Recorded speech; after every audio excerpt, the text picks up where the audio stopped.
ಸಮುದಾಯ ಬಾನುಲಿ ರೇಡಿಯೋ ಮಣಿಪಾಲದ ಕೇಳುಗ ಮಿತ್ರರೇ, ಕನ್ನಡ ಸಾಹಿತ್ಯ ಪರಿಷತ್ ಉಡುಪಿ ಜಿಲ್ಲೆ ಹಾಗೂ ಉಡುಪಿ ತಾಲೂಕು ಘಟಕದ ಸಹಯೋಗದಲ್ಲಿ ರೇಡಿಯೋ ಮಣಿಪಾಲ ಸಮುದಾಯ ಬಾನುಲಿ ಅರ್ಪಿಸುತ್ತಿದೆ ಕಥೆ ಕೇಳೋಣ ಸರಣಿ ಕಾರ್ಯಕ್ರಮ.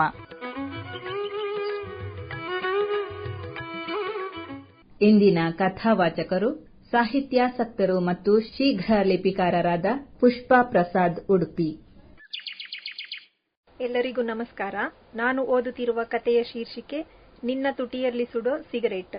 ಈ ಪ್ರೀತಿನೇ ಹಾಗೆ, ಬಾ ಅಂದ್ರೆ ಬರಲ್ಲ, ಹೋಗು ಅಂದ್ರೆ ಹೋಗಲ್ಲ ಅಂತ ನೀನೇ ಹೇಳಿದ್ದು ನೆನಪು ಮಾಡಿಕೋ ಒಮ್ಮೆ. ಶುದ್ಧ ಹೊರಟ ಕಣೋ ನೀನು.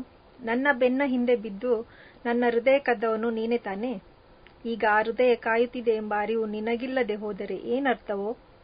ನನಗಿಂತಲೂ ನಿಂಗೆ ನಿನ್ನ ಕೆಲಸವೇ ಮುಖ್ಯನಾ? ಹೀಗೆ ನೂರಾರು ಪ್ರಶ್ನೆ ಕೇಳಬೇಕು ಅಂತ ಅನ್ಕೊಂಡಿರುವೆನು, ಆದರೆ ಕೇಳುವುದಿಲ್ಲ ಅನ್ನೋದು ನಿನಗೆ ಗೊತ್ತಾಗಿದೆ ಅಲ್ವಾ? ಹೇ ಹೀರೋ, ಅಯ್ಯೋ, ಕಾಲೇಜ್ ಮುಗಿದು ನನ್ನಷ್ಟಕ್ಕೆ ನಾನು ಕೆಲಸ ಹುಡುಕಿಕೊಂಡು ಕೆಲಸ ಮಾಡುತ್ತಾ ಹಾಯಾಗಿದ್ದೆ. ಪುನಃ ನೀನೆಲ್ಲಿಂದ ಬಂದೆಯೋ, ಅದು ಹೇಗೆ ನನ್ನ ಮನಸ್ಸನ್ನು ಪುನಃ ಗೆದ್ದೆಯೋ ಒಂದು ಅರ್ಥ ಆಗುತ್ತಿಲ್ಲ. ನಿನಗೆ ನೆನಪಿದೆಯಾ ಕಣೋ, ನಮ್ಮಿಬ್ಬರ ಕಾಲೇಜು ಮುಗಿದ ಮೇಲೆ ನಾವಿಬ್ಬರು ಬೇರೆ ಬೇರೆ ಊರಲ್ಲಿ ಕೆಲಸಕ್ಕೆ ಸೇರಿಕೊಂಡೆವು. ನಿನ್ನ ಆಫೀಸು ಒಂದು ಬೆಂಗಳೂರು ಸಿಟಿ ಆದರೆ ನನ್ನ ಆಫೀಸು ಮತ್ತೊಂದು ಊರಿನ ಕಡೆ. ಕೆಲಸಕ್ಕೆ ಸೇರಿದ ಮೇಲೆ ನಾವಿಬ್ಬರು ಒಬ್ಬರನ್ನೊಬ್ಬರು ಮೀಟು ಮಾಡಿದ್ದು ನಿನ್ನ ಕಂಪನಿ ಕಟ್ಟಡದ ಮುಂದೆ ಇರುವ ರೆಸ್ಟೋರೆಂಟ್ನಲ್ಲಿ. ಎಲ್ಲಾ ಸ್ನೇಹಿತರು ಒಟ್ಟಿಗೆ ಸೇರಿ ಬೆಂಗಳೂರಿಗೆ ಬಂದಾಗ. ಅದರ ನಂತರ ಮೀಟ್ ಆಗ್ಲೇ ಇಲ್ಲ. ನಿಂಗೆ ಮತ್ತೊಂದು ವಿಷಯ ನೆನಪಿದೆಯಾ? ನಾನು ಆಫೀಸ್ ಹೋಗುವ ಸಮಯದಲ್ಲಿ ನೀನು ಕಾಲ್ ಮಾಡುತ್ತಿದ್ದೆ. ಗಂಟೆಗಟ್ಟಲೆ ನನ್ನೊಂದಿಗೆ ಮಾತನಾಡುತ್ತಿದ್ದೆ, ಅದು ಬರೀ ಫೋನ್ ಕಾಲ್ನಲ್ಲಿ. ಜಾಬ್ಗೆ ಸೇರಿದ್ದೆ ಶುರುವಾದ ಆ ಸಮಯದಲ್ಲಿ ಕೆಲಸನೂ ಕಮ್ಮಿ ಇರುತ್ತಿತ್ತು. ಆದರೆ ಈಗ ನೀನು ತುಂಬಾ ಬ್ಯುಸಿ. ನಾನು ಕೂಡ ಒಂಥರ ನನ್ನ ಕೆಲಸದಲ್ಲಿ ಬ್ಯುಸಿಯಾಗಿ ಬಿಟ್ಟಿದ್ದೀನಿ ಕಣೋ. ಆದರೆ ನಾನು ನಿನ್ನನ್ನ ನೆನಪಾದ್ರೂ ಮಾಡಿಕೊಳ್ಳುತ್ತೇನೆ. ಆದರೆ ನಿನಗೆ ನನ್ನ ನೆನಪಿದೆಯೇನೋ? ಸಿಟಿಲಿ ಕೆಲಸಕ್ಕೆ ಸೇರಿಕೊಂಡು ಮಾಲು ಪಬ್ಬು ಅಂತ ತಿರುಗಾಡುವಾಗ ಅಲ್ಲಿ ನೋಡ್ರೋ ಇಲ್ಲಿ ನೋಡ್ರೋ ಅಂತ ಚುಡಾಯಿಸ್ತಿದ್ದವನು ನೀನೆ. ಆ ನಿನ್ನ ಗೆಳೆಯನಿಗೆ ಆ ಹುಡುಗಿನ ಗಂಟಾಕ್ದೋನು ಕೂಡ ನೀನೆ. ಕೊನೆಗೆ ಆ ಹುಡುಗಿ ನಿನ್ನ ಗೆಳೆಯನಿಗೆ ಕೈಕೊಟ್ಟು ಹೋದಾಗ ಇವಳಲ್ಲ ಅಂದ್ರೆ ಇನ್ನೊಬ್ಳು ಗುರು ಅಂತ ಬಾರ್ ಕಡೆ ಗೆಳೆಯನ ಕರ್ಕೊಂಡು ಹೋದವನು ನೀನೆ. ಅಲ್ಲಿ ಅವನಿಗೆ ಒಂದೆರಡು ಪೆಗ್ ಕುಡ್ಸಿ ಅವನನ್ನ ಸಮಾಧಾನ ಮಾಡಿದವನು ನೀನೆ. ಆ ನಿನ್ನ ಗೆಳೆಯನಿಗೆ ಒಳ್ಳೆ ದಾರಿ ತೋರಿಸಿ ನಿನ್ನದೇ ಕಂಪನಿಲಿ ಜಾಬ್ ಮಾಡೋದಕ್ಕೆ ಅಪ್ಲಿಕೇಶನ್ ಹಾಕ್ಸಿ ಇಂಟರ್ವ್ಯೂನಲ್ಲಿ ಪಾಸ್ ಆಗೋದಿಕ್ಕೆ ಸಹಾಯ ಮಾಡಿದ್ದು ನೀನೆ. ನಿನ್ನಂತವನ ಹೇಗೋ ಮರಿಲಿ ನಾನು. ಆ ನಿನ್ನ ಮನೆ ಹತ್ರ ಒಬ್ಬಳು ಸಿಡುಕಿ ಪೂಜಾ ಇದ್ಲಲ್ಲ, ಅವಳು ಅವಾಗವಾಗ ಸಿಗ್ತಾ ಇರ್ತಾಳೆ ಕಣೋ ನಂಗೆ. ಅವಳು ಇಲ್ಲೇ ನನ್ನ ಕಂಪನಿ ಇರೋ ಏರಿಯಾದ ಕೊನೆಯ ಲೇಔಟ್ನಲ್ಲಿ ಇರುವ ಬಟ್ಟೆ ಫ್ಯಾಕ್ಟ್ರಿಲಿ ಕೆಲಸ ಮಾಡ್ತಿರೋದು. ಅವಳು ಸಿಕ್ಕಾಗೆಲ್ಲ ನಿನ್ನ ಕೇಳ್ತಾ ಇರ್ತೀನಿ ಕಣೋ. ಹಹ, ನಾನು ನಿನ್ನ ಕೇಳ್ದಾಗೆಲ್ಲ ಅವಳ ಮುಖ ನೋಡ್ಬೇಕು ಕಣೋ. ಮುಖ ಕೆಂಪಾಗಿ ಕಣ್ಣು ದೊಡ್ಡದ್ ಮಾಡ್ಕೊಂಡು ನನ್ನ ಗುರಾಯಿಸ್ತಾ ನೋಡ್ತಾ ಇರ್ತಾಳೆ. ಅವಳನ್ನು ರೇಗಿಸಕ್ಕಾದ್ರೂ ನಾನು ಹೆಚ್ಚಾಗಿ ನಿನ್ನೆ ಕೇಳ್ತಾ ಇರ್ತೀನಿ ಕಣೋ. ಯಾರಿಗೊತ್ತು, ಪೇಪರ್ನಲ್ಲಿ ನೀ ಬರೆದ ಕವನಗಳನ್ನೆಲ್ಲ ಓದಿ ಓದಿ ಓದಿ ಅವಳು ನಿನ್ನ ಲವ್ನಲ್ಲಿ ಬಿದ್ದಿದ್ದಾಳೋ ಏನೋ. ಓದುವ ಸಮಯ ನಾನು college Rani, I mean miss college ಆಗಿ ಆಯ್ಕೆಯಾದವಳು. ಅದ್ಯಾವುದೋ ಮೂಲೆಯಿಂದ ಫೋನ್ ಮಾಡಿ ನನ್ನ ಮರಳು ಮಾಡಿದ್ಯೋ ನೀನು. ಅಲ್ಲಿಂದ ನನ್ಗೆ ಗೊತ್ತಿಲ್ಲದೆ ನನ್ನ ಮನಸ್ಸನ್ನು ನಿನ್ಗೆ ಕೊಟ್ಬಿಟ್ಟಿದ್ದೀನಿ ಕಣೋ. ನನ್ನ ಅಂದ ಚಂದ ನೋಡಿ ಯಾವ್ದ್ಯಾವ್ದೋ ಪ್ರೇಮ ಗೀತೆಗಳನ್ನು ಹಾಡುತ್ತಾ ಕಾಲೇಜು ಹುಡುಗರೆಲ್ಲ ನನ್ನ ಹಿಂದೆ ಸುತ್ತುತ್ತಾ ಇದ್ರು. ಆದ್ರೂ ನಾನು ಯಾರನ್ನೂ ಆಯ್ಕೆ ಮಾಡ್ಕೊಳ್ಳಿಲ್ಲ. ಏ ಹುಡುಗ, ನೀನೇ ನಂಗೆ ತುಂಬಾ ಇಷ್ಟ ಕಣೋ. ಯಾಕೆ ಗೊತ್ತಾ?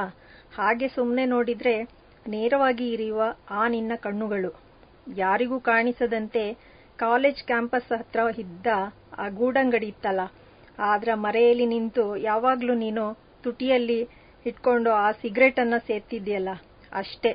ಏನು, ನೀನು ಮೊದಲ ಸಲ ಕೆಲ್ಸಕ್ಕೆ ಸೇರಿದಾಗ ನಮ್ಮನ್ನೆಲ್ಲ ಕರೆದು ನೀನು ನಿನ್ನ ಕಂಪನಿ ತೋರಿಸಿದ್ಯಲ್ಲ, ಆಗ ನೀನು ಆ ಕಟ್ಟಡದ ಬಳಿ ಇದ್ದ ಗಿಡದ ಹತ್ತಿರ ಒಂದು ಕಾಲು ಮರದ ಮೇಲಿಟ್ಟು ಮರಕ್ಕೆ ತಾಗಿ ನಿಂತುಕೊಂಡ ಭಂಗಿ ಇದೆಯಲ್ಲ, ಅದು ನನಗೆ ತುಂಬಾ ಇಷ್ಟ ಆಯ್ತು ಕಣೋ. ನಿನ್ನ ಹಾಗೆ ನಿಂತು ಸಿಗರೇಟ್ ಸೇದುವುದಕ್ಕೆ ಯಾರಿಗೂ ಬರೋದಿಲ್ಲ ನೋಡು. ಎಲ್ಲಕ್ಕಿಂತ ಹೆಚ್ಚಾಗಿ ನೀನು ಒರಟನಾಗಿ ಕಂಡರೂ ಮಗುವಿನಂತಹ ನಿನ್ನ ಹೃದಯ ನನ್ನನ್ನು ಮರಳು ಮಾಡಿತು. ಇನ್ನು ನೀ ಬರೆದು ಕಳಿಸುವ ಸಂದೇಶಗಳು ನನ್ನಂತ ಸಾವಿರಾರು ಹುಡುಗಿಯರನ್ನ ನಿನ್ನತ್ತ ತಂದುಕೊಡಬಲ್ಲವು. ಥ್ಯಾಂಕ್ ಗಾಡ್, ಸದ್ಯಕ್ಕೆ ಆ ದೈವ ನನ್ನದಾಗಿದೆ. ಸರಿ, ಹೀಗೆ ಹೇಳುತ್ತಿದ್ದೇನೆ ಅಂತ ಬಹಳ ಉಬ್ಬಬೇಡ ನೀನು. ನಾನೇನು ನಿನ್ಗಿಂತ ಕಮ್ಮಿ ಇಲ್ಲ ಎಂಬುದು ನೆನಪಿರ್ಲಿ. ಹೆಲೋ ಹೀರೋ, ಆ ನಿನ್ನ ಕೆಲ್ಸಗಳನ್ನೆಲ್ಲ ಬದಿಗಿಟ್ಟು ನಿನಗಾಗಿ ಕಾಯುತ್ತಿರುವ ಈ ಹೃದಯಕ್ಕೆ ದರ್ಶನ್ ಮಾಡಿಸ್ಬಾರ್ದಾ? ನಿನ್ನ ತುಟಿಗಳ ನಡುವೆ ಸದಾ ಸುಡುವ ಸಿಗರೇಟ್ ನೋಡಬೇಕು ಅಂತ ತುಂಬಾ ಆಸೆಯಾಗ್ತಿದೆ ಕಣೋ. ಹೀಗೆ ಹೇಳ್ತಿದ್ದೀನಂತ 1 ಪ್ಯಾಕೆಟ್ ಸಿಗರೇಟ್ ಮುಗಿಸಿ 2ನೇ ಪ್ಯಾಕೆಟ್ನತ್ರ ಹೋಗದಿರು. ಹೇಳೋದ್ ಮರ್ತ್ಬಿಟ್ಟೆ.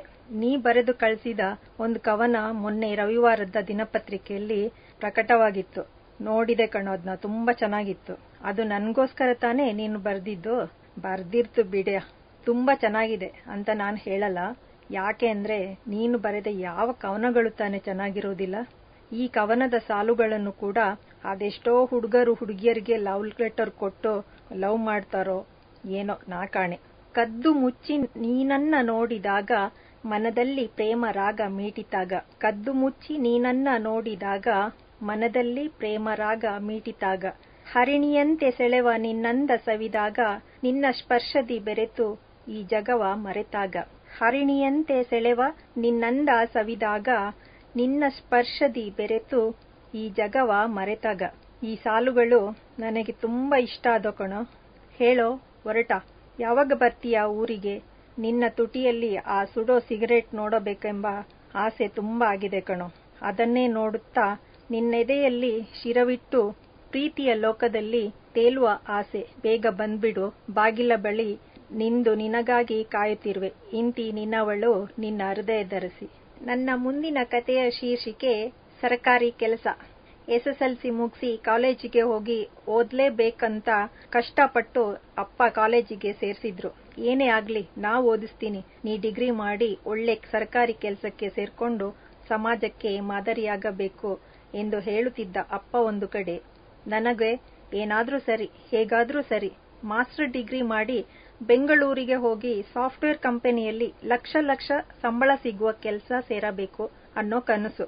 ಆದರೆ ಲಕ್ಷ ಸಂಬಳಕ್ಕಿಂತ ಜಾಬ್ ಸೆಕ್ಯೂರಿಟಿಯೇ ಮುಖ್ಯ ಅನ್ನೋದು ನನ್ನ ಅಪ್ಪ ಹೇಳಿದಂತೆ ಅಮ್ಮ ಹಾಗೂ ಬಾಲ್ಯದ ಗೆಳತಿ ಮಮತಾ ಕೂಡ ಆಸೆಪಟ್ಟಿದ್ದರು. ನನ್ನ ಗೆಳತಿಗೆ ಅದಾಗಲೇ ಮದುವೆ ಗೊತ್ತಾಗಿದ್ದಿತ್ತು. ಸೊ ಅವಳಿಗೆ ಮುಂದೆ ಓದುವ ಅವಕಾಶ ತಪ್ಪಿ ಹೋಗಿದ್ದಿತ್ತು. ಅದಕ್ಕೆ ಅವಳು ನನಗೆ ಸಪೋರ್ಟ್ ಮಾಡುತ್ತಿದ್ದಳು. ನನ್ನ ಅಪ್ಪನ ಯೋಚನೆಯಂತೆ ಅವಳು ಕೂಡ ನೀನು ಸರ್ಕಾರಿ ನೌಕರಿಗೆ ಸೇರಬೇಕು ಅನ್ನುವ ಆಸೆ ಹುಟ್ಟಿಸಿದಳು. ಸರ್ಕಾರಿ ನೌಕರಿಗೆ ಇದ್ದಲ್ಲೆಲ್ಲ ಹೋಗಿ ಅವರಿವರ ಕೈಕಾಲು ಹಿಡಿದು ಅವರಿವರಿಗೆ ಬಕೆಟ್ ಹಿಡಿಯೋದು ನನಗೆ ಹಿಡಿಸುವುದಿಲ್ಲ ಅಂತ ನಾನು ಹೇಳುತ್ತಿದ್ದೆ. ಹೇಗೋ ಡಿಗ್ರಿ ಮುಗಿಯುತ್ತಿದ್ದಂತೆ IPS ಎಕ್ಸಾಮ್ ಬರೆದು ಪಾಸಾಗಿ ಪೊಲೀಸ್ ಇಲಾಖೆಯಲ್ಲಿ ಆಫೀಸರ್ ಆಗಿ ಆಯ್ಕೆಯಾದೆ. ಅದರ ಎಲ್ಲಾ ವಿವರಗಳನ್ನು ತಂದುಕೊಟ್ಟು ನಾನು ಓದಿ ಪರೀಕ್ಷೆ ಬರೆದು ಪಾಸಾಗಿ ಆಯ್ಕೆಯಾಗಲು ಕಾರಣ ಈ ನನ್ನ ಗೆಳತಿ ಮಮತಳೆ.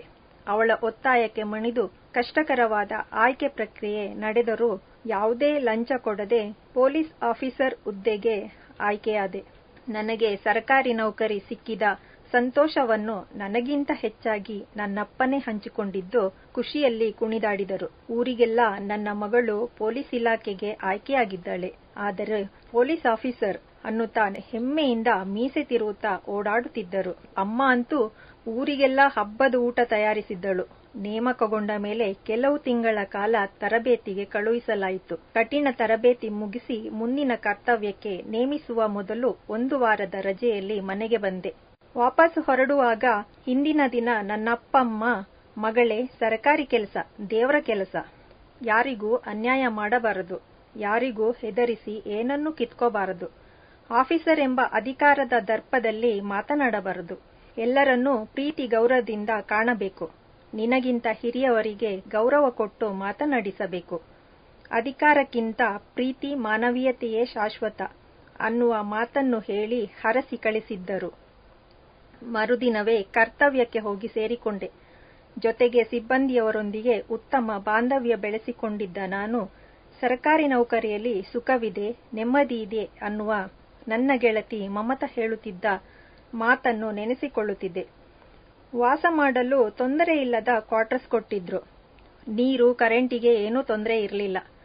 ಮೊಬೈಲ್ ನೆಟ್ವರ್ಕ್ ಮಾತ್ರ ಅಷ್ಟಕ್ಕಷ್ಟೇ. ಕ್ವಾರ್ಟರ್ಸಿಗೆ ಬಂದವಳೆ ಅಡುಗೆ ಮಾಡಿಕೊಂಡು ಊಟ ಮಾಡಿ ನಂತರ ಶಿವರಾಮ್ ಕಾರಂತ, ಸಾಯಿ ಸುತೆ, ರವಿ ಬೆಳೆಗೆರೆ ಮುಂತಾದವರ ಪುಸ್ತಕಗಳನ್ನು ಓದುತ್ತಾ ಕಾಲ ಕಳೆಯುತ್ತಿದ್ದೆ. ಕೆಲಸದ ಒತ್ತಡವು ಹೆಚ್ಚಾಯಿತು. ಹೆಚ್ಚುವರಿಯಾಗಿ ತಾತ್ಕಾಲಿಕ ಸಿಬ್ಬಂದಿಯನ್ನು ನೇಮಿಸಿಕೊಳ್ಳುವ ಬಗ್ಗೆ ಭರವಸೆ ಕೂಡ ನೀಡಿದರು ಮೇಲಾಧಿಕಾರಿಗಳು. ಇನ್ನೇನು ಯಾವುದಕ್ಕೆ ತೊಂದರೆ, ಆರಾಮಾಗಿ ಇರಬಹುದು ಅಂದ್ಕೊಂಡೆ. ಅದೊಂದು ದಿನ ಇಡೀ ಅಲ್ಲಿ ಇಲ್ಲಿ ಗಸ್ತು ತಿರುಗಿ ಸುಸ್ತಾಗಿ ಕ್ವಾರ್ಟರ್ಸಿಗೆ ಬಂದವಳೆ ಮಲಗಿಕೊಂಡೆ. ಬೇಸಿಗೆ ಬಿಸಿಲಿಗೆ ಸುತ್ತುವ ಸಂಕಟ ಸಾಕಪ್ಪ ಸಾಕು. ಬೂಟಿನ ಬಿಸಿಗೆ ಕಾಲಿನೊಳಗೆ ಬೆಂಕಿ ಹತ್ತಿಕೊಂಡು ಸುಟ್ಟಾಗೆ ಭಾಸವಾಗುತ್ತಿತ್ತು. ನನಗರಿವಿಲ್ಲದೆಯೇ ನಿದ್ರೆ ಆವರಿಸಿಕೊಂಡಿತ್ತು. ಸುಮಾರು ಮಧ್ಯರಾತ್ರಿ 2 ಗಂಟೆ ಕಳೆದಿರಬಹುದು. ಮೊಬೈಲ್ ರಿಂಗಣಿಸುತ್ತಿತ್ತು. ಆ ಶಬ್ದಕ್ಕೆ ಎಚ್ಚರವಾಗಿ ಹಲೋ ಅನ್ನುತ್ತಿದ್ದಂತೆಯೇ ಆ ಕಡೆಯಿಂದ ಅಮ್ಮ ಜೋರಾಗಿ ಅಳುತ್ತಿದ್ದಳು. ಗಾಬರಿಯಿಂದ ಏನಾಯ್ತಮ್ಮ ಅನ್ನುವಷ್ಟರಲ್ಲಿ ನಿಮ್ಮಪ್ಪನಿಗೆ ಹಾರ್ಟ್ ಅಟ್ಯಾಕ್ ಆಗಿ ಹೋಗ್ಬಿಟ್ರಮ್ಮ ಅನ್ನುವ ಹೃದಯ ವಿದ್ರಾವಕ ಧ್ವನಿ. ಎದೆ ಒಡೆದು ಹೋಯಿತು. ನನಗೆ ಅಪ್ಪ ತೀರಿಕೊಂಡ್ರ ನಂಬಲ ಸಾಧ್ಯ. ತಕ್ಷಣವೇ ಮೇಲಾಧಿಕಾರಿಗೆ ಕರೆ ಮಾಡಿ ವಿಷಯ ತಿಳಿಸಿ, ರಜೆ ಬರೆದು ಇಮೇಲ್ ಕಳಿಸಿ ತಕ್ಷಣವೇ ಕ್ಯಾಬ್ ಬುಕ್ ಮಾಡಿ ಊರಿಗೆ ಹೊರಟೆ. ಅಪ್ಪ ತೀರಿಕೊಂಡ ಸುದ್ದಿಯನ್ನು ಅರಗಿಸಿಕೊಳ್ಳುವುದಕ್ಕೆ ತುಂಬಾನೇ ಕಷ್ಟ ಆಯಿತು. ಸರ್ಕಾರಿ ಕೆಲಸ ಸಿಕ್ಕಿದೆ. ಇನ್ನು ಸ್ವಲ್ಪ ದಿನ ಹೋದ ಮೇಲೆ ಊರಿನಲ್ಲಿ ಜಮೀನು ಖರೀದಿಸಿ ಇರುವ ಮನೆಯನ್ನು ಆಲ್ಟ್ರೇಷನ್ ಮಾಡಿ ಇಂಟೀರಿಯರ್ ಮಾಡಿಸಿ ಮನೆಯನ್ನು ಚಂದಗಾಣಿಸಿ ಅಪ್ಪ ಅಮ್ಮನನ್ನು ಖುಷಿಪಡಿಸಬೇಕು ಎಂದು ಕನಸು ಕಾಣುತ್ತಿದ್ದ ನಾನು ಈಗ ಅಪ್ಪನನ್ನೇ ಕಳೆದುಕೊಂಡಿದ್ದೆ. 11ನೇ ದಿನಕ್ಕೆ ಎಲ್ಲ ಕಾರ್ಯ ಮುಗಿಸಿ ಕರ್ತವ್ಯಕ್ಕೆ ಹಾಜರಾದೆ. ಹೊರಡುವ ಮುನ್ನ ಅಪ್ಪನ ನೆನಪಿಗೆ ಅಪ್ಪ ಕಟ್ಟಿಕೊಳ್ಳುತ್ತಿದ್ದ ಹಳೆಯ HMT ವಾಚ್ ಅನ್ನು ನಾನು ನನ್ನ ಕೈಗೆ ಕಟ್ಟಿಕೊಂಡು ಬಂದೆ. ಅಪ್ಪನ ನೆನಪಿಗಾಗಿ ಉಳಿದುಕೊಂಡ ಏಕೈಕ ವಸ್ತು ಅಂದರೆ ಇದೊಂದೇ. ಕೆಲಸದ ನಿಮಿತ್ತ ಅಲ್ಲಿ ಇಲ್ಲಿ ಸುತ್ತಾಡಿ ಕ್ವಾರ್ಟರ್ಸ್ ತಲುಪಿದವಳೆ ಕನ್ನಡಿ ಮುಂದೆ ನಿಂತು ನೋಡಿದೆ. ನನ್ನ ಮುಖವೇ ಅಲ್ಲಲ್ಲಿ ಚರ್ಮ ಸುಟ್ಟು ಹೊಗೆ ಮಸಿ ಎಲ್ಲ ಮೆತ್ತಿಕೊಂಡಂತೆ ಮುಖ ವಿಕಾರವಾಗಿ ಕಾಣತೊಡಗಿತ್ತು. ಇಂಥ ಬಿಸಿಲಿಗೆ ಮುಖ ಸುಡದೆ ಇನ್ನೇನಾಗುತ್ತೆ? ಮತ್ತೆ ಅಂತ ಸ್ವಲ್ಪ ತೆಂಗಿನ ಎಣ್ಣೆ ಹಚ್ಚಿ ಮಸಾಜ್ ಮಾಡಿಕೊಂಡು ಹಾಗೆ ಸ್ವಲ್ಪ ಹೊತ್ತು ಮಲಗಿಕೊಂಡೆ. ಡಿಗ್ರಿ ಓದುತ್ತಿದ್ದ ಕಾಲದಲ್ಲಿ ಹೊಲದಲ್ಲಿ ದುಡಿದು ಹೀಗೆ ಸುಸ್ತಾಗಿ ಮನೆಗೆ ಬರುತ್ತಿದ್ದ ಅಪ್ಪನ ನೆನಪಾಯಿತು ನನಗೆ. ನಿಧಾನವಾಗಿ ಟೈಮ್ ನೋಡಿದಾಗ ಕೈಯಲ್ಲಿದ್ದ ವಾಚ್ ಕಾಣಿಸಲಿಲ್ಲ. ಅರೆ, ವಾಚ್ ಎಲ್ಲೋಯ್ತು? ಏನಾಯ್ತು? ಅಪ್ಪನ ನೆನಪಿಗೆ ಇದ್ದದ್ದು ಇದೊಂದೇ ವಾಚ್. ಕೈಯಲ್ಲಿ ಕಾಣ್ತಿಲ್ಲ. ಆ ಪ್ರೊಫೆಷನಲ್ ಗದ್ದಲ ಮಧ್ಯೆ ಎಲ್ಲಾದ್ರೂ ಬಿದ್ದೋಯ್ತೆ? ಅಪ್ಪನ ನೆನೆಸ್ಕೊಂಡು ತುಂಬಾ ಅಳು ಬಂದು ಬಿಟ್ಟಿತ್ತು. ಎಲ್ಲವೂ ನಮ್ ಟೈಮ್ ಸರಿ ಇದ್ದಾಗ ಮಾತ್ರ. ಕಣ್ಣೀರ ಒಂದೊಂದು ಹನಿಯು ಒಂದೊಂದು ಪಾಠವನ್ನು ಹೇಳುತ್ತಿತ್ತು. ಬೆಳಗಾಯ್ತು. ಇನ್ನೇನು ಕರ್ತವ್ಯಕ್ಕೆ ಹೊರಡಬೇಕು ಅನ್ನುವಷ್ಟರಲ್ಲಿ ಬಾಲ್ಯದ ಗೆಳತಿ ಮಮತಳ ಕರೆ ಬಂದಿತ್ತು. ಖುಷಿಯಲ್ಲಿ ಮಾತಾಡಿ ಸಂಜೆ ನನ್ನನ್ನು ಭೇಟಿಯಾಗಲು ಬರುತ್ತಿರುವ ವಿಷಯ ತಿಳಿದು ನನ್ನ ಮನಸ್ಸಿಗೆ ಸಮಾಧಾನವಾಯಿತು. ಸಂಜೆ ಇಬ್ಬರು ಭೇಟಿಯಾದೆವು. ಅವಳನ್ನು ಅಪ್ಪಿಕೊಂಡು ನನ್ನೆಲ್ಲಾ ನೋವನ್ನು ಅವಳೊಂದಿಗೆ ಹಂಚಿಕೊಳ್ಳುತ್ತಾ ನನ್ನ ಮನದ ದುಃಖವನ್ನು ಹೊರಹಾಕಿದೆ. ಆ ನನ್ನ ಗೆಳತಿ ಮಾತನಾಡುತ್ತಿರುವಾಗ ಅಪ್ಪನಂತೆ ಅನ್ನಿಸುತ್ತಿತ್ತು. ಹೌದು, ನನ್ನ ಅಪ್ಪ ಗೆಳತಿಯ ರೂಪದಲ್ಲಿ ನನ್ನೊಂದಿಗೆ ಇದ್ದಾರೆ ಎನ್ನುವ ಭಾವ ಮನವನ್ನು ತಣ್ಣಗಾಗಿಸಿತ್ತು. ಇದುವರೆಗೆ ಸ್ವರಚಿತ ಕಥೆಯನ್ನು ಓದಿದವರು ಸಾಹಿತ್ಯಾಸಕ್ತರು ಮತ್ತು ಶೀಘ್ರ ಲಿಪಿಕಾರರಾದ ಪುಷ್ಪಾ ಪ್ರಸಾದ್ ಉಡುಪಿ. ಕನ್ನಡ ಸಾಹಿತ್ಯ ಪರಿಷತ್ ಉಡುಪಿ ಜಿಲ್ಲೆ ಹಾಗೂ ಉಡುಪಿ ತಾಲೂಕು ಘಟಕದ ಸಹಯೋಗದಲ್ಲಿ ರೇಡಿಯೋ ಮಣಿಪಾಲ ಅರ್ಪಿಸುತ್ತಿರುವ ಕಥೆ ಕೇಳೋಣ ಸರಣಿ ಕಾರ್ಯಕ್ರಮ ಇಲ್ಲಿಗೆ ಮುಕ್ತಾಯವಾಯಿತು. ಮುಂದಿನ ಕಥೆ ಕೇಳಲು ಮತ್ತೆ ಭೇಟಿಯಾಗೋಣ.